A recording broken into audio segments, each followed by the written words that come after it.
drive. Hey, I'll get this bro.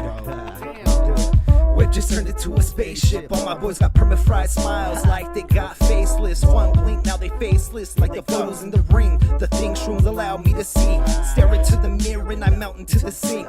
Look into their eyes and see no soul used to be a scary thing. Fields full of bodies, looking at the money, could see through the monopoly. Always tell the truth, no poly. Might see me wrong with a werewolf, probably. Cougar in the whip, like Ricky Bobby. Tires always smoking, cops can't stop me. I'm in another galaxy, where'd he go? Copy, stick to the shrooms, blunts and brews. No. What do we got under this hood? So right now, as far as modifications go, the car is basically stock, obviously. One owner, not me, I'm second owner of the car. First owner was an old guy, which was dope, was everything was done. He took it to BMW, everything certified, all the works, maintenance records, everything. Actually should have cleaned the motor up a little bit better, but yes, it is the V8. And the only modification that I do have is this intake. It's not a cold air or anything, it's not the box, but it's the AFE power ram intake. Makes the engine sound a lot more aggressive when you actually get onto the throttle. And one of the other customizations I did was I blacked out the grills because the grills were chrome and they just, I don't know, it just didn't look right to me. So like I said, this is the base model, believe it or not, base model. See these big old fucking brakes in there, they're freaking crazy. And that's why I don't know what could be better, or what's the next package. I'm not sure, I haven't looked it up, and obviously I really don't give a fuck that much, to be honest. But yeah, the brake package is fucking awesome. And those wheels, look at those fucking wheels. How are you gonna call these base? And your sister's situation was the one that pulled me in that direction to speak of something that's relative to you. What's up, YouTube? What's fucking going down today? Shit, today's gonna be a little bit different. We're actually in a car, as you can see, and the car of choice is the BMW M3. It's a 2008, I believe the E92 is what they call this. It's the base model M3, so I'm not sure what the fuck that means. I mean, there could be possibly more shit, I don't know how, because it seems to have everything that I could ever want in a fucking car in here. And all the great little mode selectors and fucking the easy M you just hit and puts the car in full-on race mode. Of course, you gotta hold down the traction control if you want to take that off. But yeah, so the car's 414 horsepower, I believe, probably around like 360 around to the wheels, because you know you always got that flywheel horsepower rating that they give you from the dealer. So it's probably realistically, like I said, around 360. Had the car 2 months now, so I thought I'd give it a proper review and take it up to the mountain and actually take it on some turns, because I've done a little bit of drifting, a bunch of straight runs and stuff of that nature, but nothing that actually, you know, tests the car any. So that's what we're going to be doing today, just taking a few turns and just basically seeing how the car handles, like up here on the mountain, and give you some nice shots of it. Hopefully catch a nice little turn off to shoot at for it. So yeah, usually, you know, I'm on the bike and that's going to be the basis of my channel mostly, but I kind of don't want to just stick to one thing. I have way too many fucking things that I do, way too many things I think about, that I can't only have the channel based around moto vlogging. It has to be everything that I do, you know, cars, rap, my music videos. It's going to be full of a lot of different things that are going to be coming up now. It's not just going to be the moto vlogging, so stay tuned for that. Oh, you can feel that pedal free up.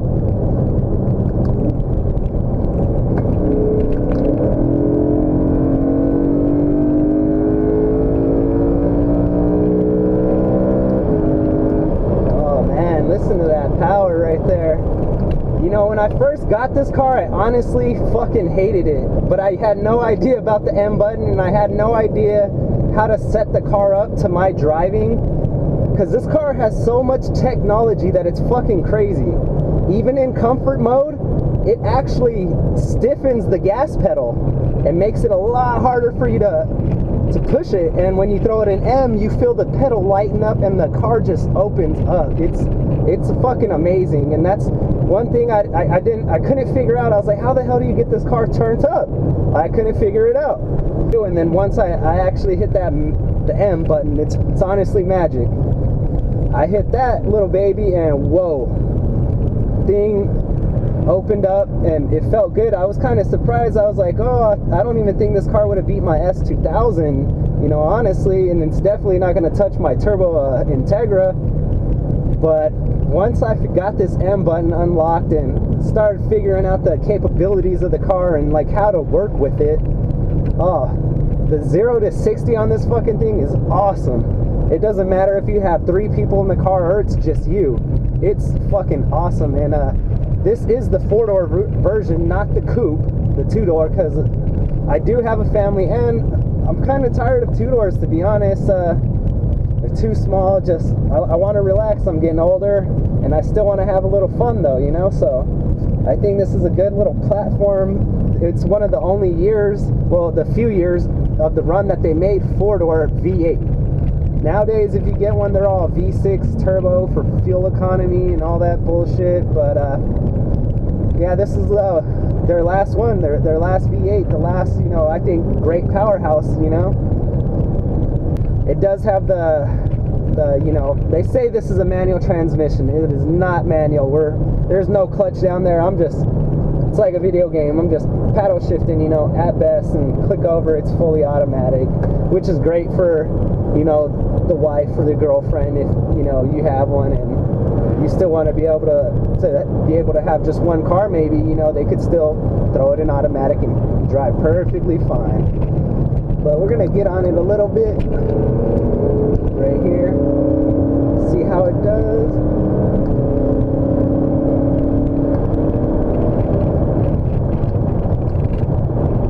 It's just, I'm not even giving it any gas right there, to be honest. It's just barely anything, and this thing is just, whoo, gets light. Gets real, real light. Look at this beautiful, beautiful morning in California. What I like about in this car is how aggressive the handling is and how stiff. A lot of people freaking are like, wow, I thought the car would be a lot smoother, this and that, and it's smooth as fuck to me compared to coming from a hard top S2000 where you heard nothing but noise. But it's very smooth to me, but yet in the sport mode it feels that just the right amount where the steering wheel's nice and stiff and heavy, and I like the feel of the tires, you know, in contact with the asphalt. Some people may not, you know, that's why they say Mercedes are a lot smoother. And one of my buddies does have one, and I can't agree on that. The ride is a lot smoother, but then again, his is in an AMG or a sports class or anything of that nature. So obviously, if you go for a sports model, you're probably going to get more of a rigid, stiffer ride, which a sports car driver would want. And another thing, like I said, it's still super smooth to me. So I don't know, but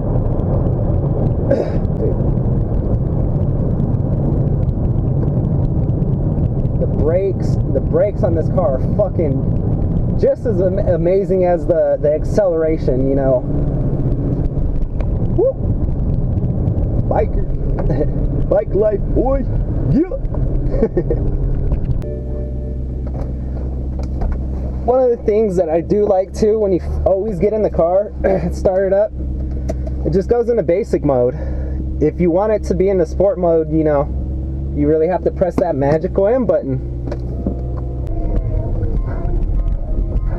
I don't know if I'm supposed to go through there, but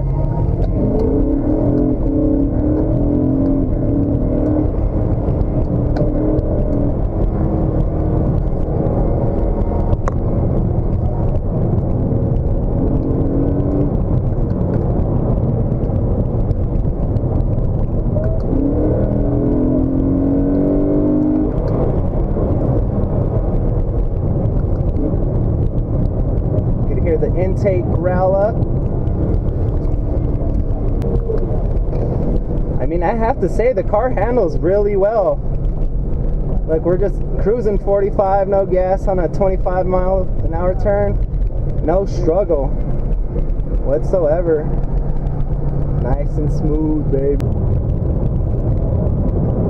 Yeah, the car's got a bunch of crazy features. You know, like I said, I still haven't figured out most of them. It's got automatic window wipers.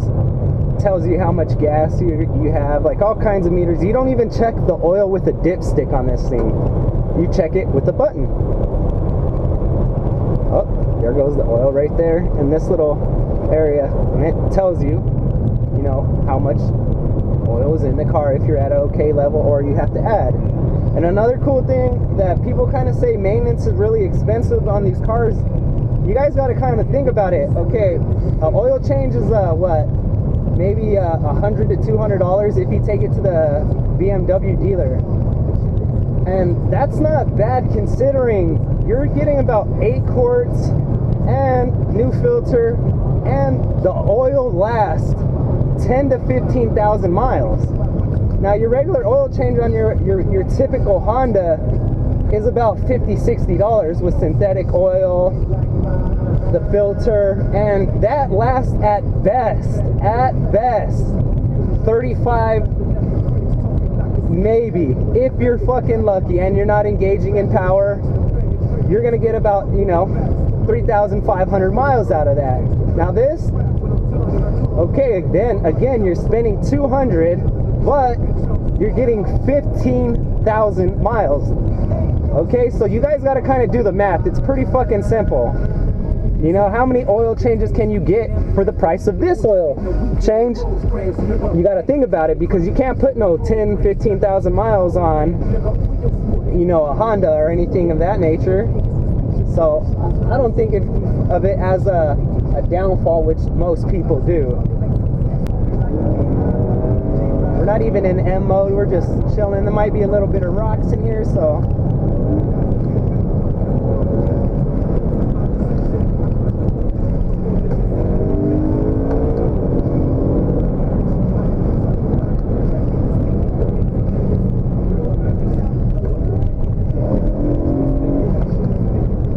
Get this fucking CD case from under my feet. Okay. Ooh, little traction right there.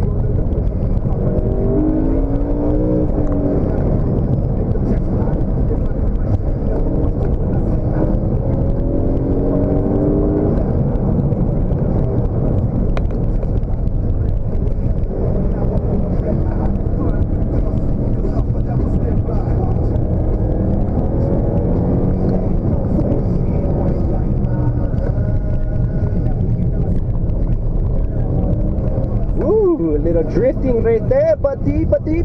Come on, let's go. Let's take it, buddy. Take it, buddy. Yeah, buddy. Whoop.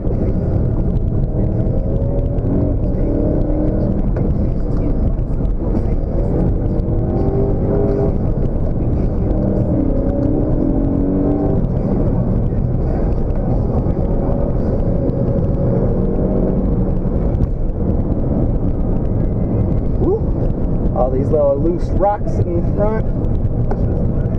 Please be aware of your surroundings. Do not do this at home, all right? I drive this mountain a lot.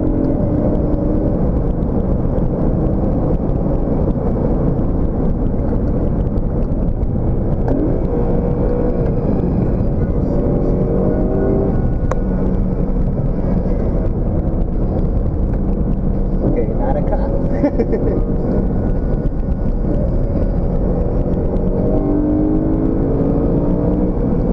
Again, like I said, we're not even in M mode, and you can see how fast this fucking thing is.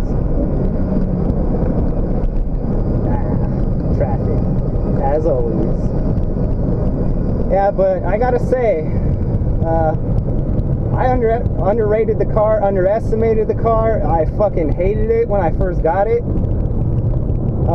And now, you know, like I said, I've gotten into the car. I've done some driving, some drifting, some burnouts. And you know, I've had it for 2 months now. I've actually, like I said, got to get used to it, the feel and the performance of it. And like I said, I completely underestimated this car, and I give it a thumbs up now. You know, I give it a 10 out of 10. You know, I can't say anything bad about the car. I haven't lost a race in it yet, which is funny.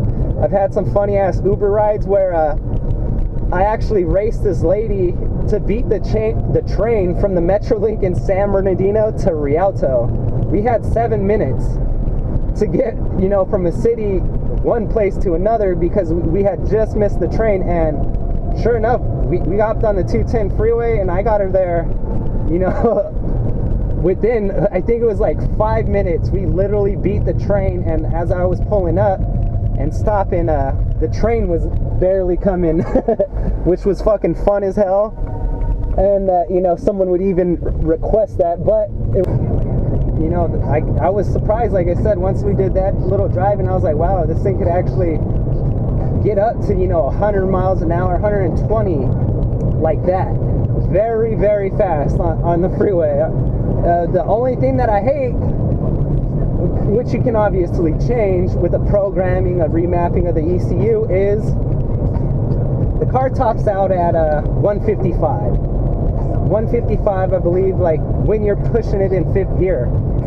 So you still have 2 more gears, 6th and 7th. But like I said, due to the restrictions on the vehicle and probably regulations of fucking whoever controls the car and emission bullshit, they probably, you know, capped it at 150 so that you couldn't do the 200 that I would hope to try and do on this car one day.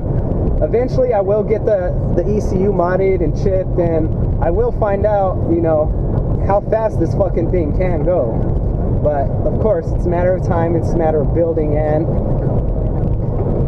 money. It always comes down to money, so it's gonna take a minute. Like I said, even when you want to cruise, the car goes even, you know, softer. You just boop, put it in automatic mode and that thing just cruises, shifts nice and easy. There's so many features, like I said, on this car, which is crazy. You can stiffen the transmission up, you can, all kinds of stuff. It's just nutty, which most of it does do when you just hit M. It puts it, you know, into full race mode and all that. The only thing that you have to do if you want to, which I wouldn't recommend for a lot of people because they are big tires, but do not be fooled. This car will get loose on you. This car will go sideways very, very easy. So I don't recommend for a lot of people taking off the DSC. You know, you hold it, let me see if you can get it. I'll get it to pop up. See, a little wet and reckless sign just pops up. I've done some burnouts. I've gotten it loose, and it's gotten me sideways crazy during some drifts.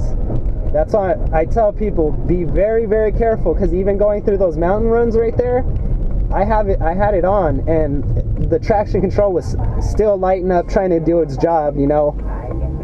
But the traction control does work very well on this car, and I suggest if you're a beginner, keep it on.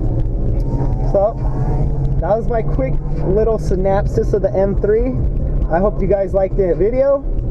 Please subscribe and like it and share it with your friends. See you guys next time. Brian Spillwell, out.